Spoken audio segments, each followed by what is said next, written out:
Bonjour à tous, on se retrouve une nouvelle fois aujourd'hui pour parler d'une personne qui pour moi a beaucoup compté et compte toujours aujourd'hui.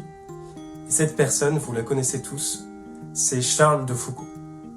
Alors, simplement, j'aimerais vous partager mon lien et comment il m'a nourri pendant ma vie. D'abord, le bienheureux Charles a été présent assez tôt dans ma vie, puisque dès que j'ai été enfant, j'ai beaucoup lu et relu une bande dessinée sur sa vie. Puis j'ai été scolarisé dans un collège privé qui s'appelle Charles de Foucault, où ma mère a aussi travaillé pendant longtemps comme animatrice en pastorale, donc autant vous dire que j'ai entendu parler de Charles de Foucault. Puis, dans mon année de propédeutique, l'année qui est avant le séminaire, j'ai été dans une maison qui s'appelle la maison Charles de Foucault, que la paroisse connaît puisqu'elle l'a accueilli plusieurs fois pour visiter Saumur. Et dans cette année de fondation spirituelle, la spiritualité de Charles de Foucault est vraiment bien mise en valeur et elle nous aide profondément à nous enraciner plus dans le Christ. Et puis enfin, Charles de Foucault se retrouve encore une fois dans ma vie avec le séminaire qui m'envoie en insertion paroissiale dans la paroisse Charles de Foucault. Donc, vraiment, je peux dire que Charles de Foucault ne me lâche pas. Entre guillemets, il me poursuit dans ma vie. Parce que c'est assez amusant puisque ce n'est pas forcément mon saint préféré. Je l'aime beaucoup, évidemment. Il m'a beaucoup formé, beaucoup aidé. Mais voilà, je sens qu'il est toujours présent et qu'il est avec moi, qu'il m'accompagne. Et du coup, sa spiritualité, son enseignement, son exemple me nourrissent. Puisque pour moi, Charles de Foucault est vraiment extraordinaire de par sa spiritualité très évangélique. Une chose qui me touche profondément, parmi d'autres, et que j'aime beaucoup chez lui, c'est son attachement impressionnant à la figure de Jésus, tel que les évangiles nous l'ont décrit.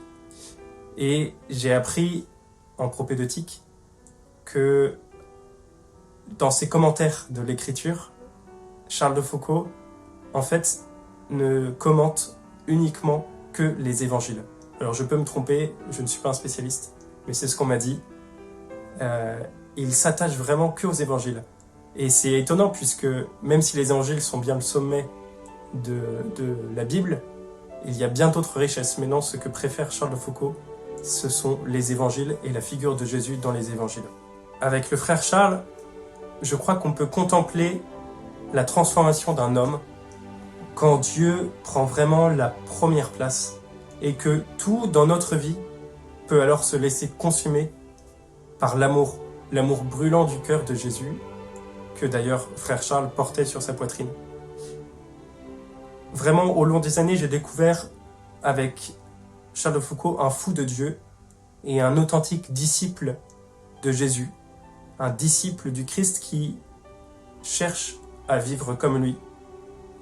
Et à ce propos, Charles de Foucault disait qu'il aimerait beaucoup pouvoir, comme le Christ, prendre la dernière place, la place la plus humble, la plus petite dans notre monde.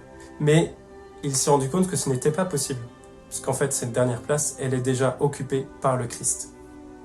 Et je voudrais conclure en disant que l'humilité, la pauvreté, la fraternité, qui sont des principes qui traversent la vie de Charles de Foucault après sa conversion, ce sont des principes qui en fait sont le cœur même, je crois, du message de l'Évangile.